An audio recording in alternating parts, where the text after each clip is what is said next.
दूर तोहरा से रहलो न जाला, दर्द दिल के न सहले सहाला। दूर तोहरा से रहलो न जाला, दर्द दिल के न सहले सहाला।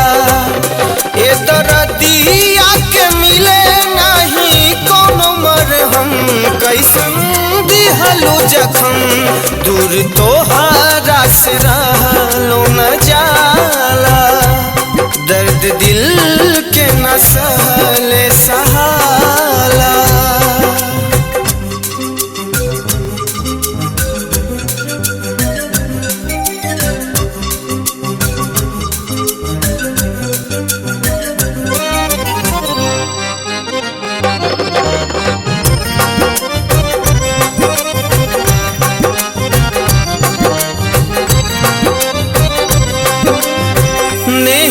सनहिया के सपना देखा के काहे हमके छोड़ गइलो बहिया छोड़ा के। हाँ नहिया सनहिया के सपना देखा के काहे हमके छोड़ गइलो बहिया छोड़ा के। जैसे बरसेला भादो सवनवा, वैसे बरसत दूनो नयनवा। भैलू कवना कसूरे जान तू बेरहम, कैसन दिहलो जखम। दूर तोहरा से रहलो न जाला, दर्द दिल के न सहले सहाला।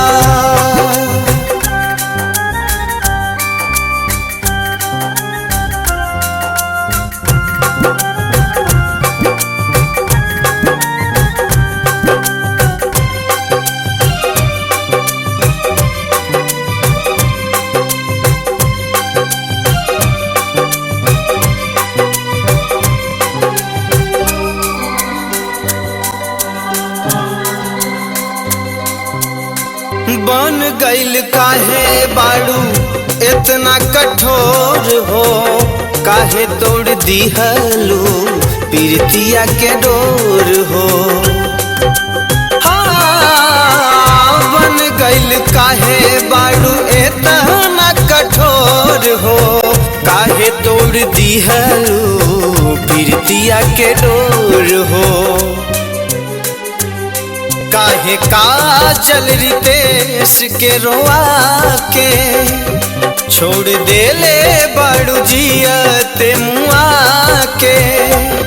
ऐसन प्यार में तू देले बड़ू हमरा के गम, कैसन दिहलो जखम।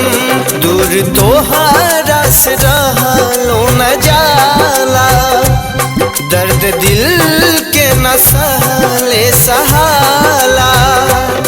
ए दर्दिया के मिले नहीं कोनो मरहम, कैसन दिहलो जखम।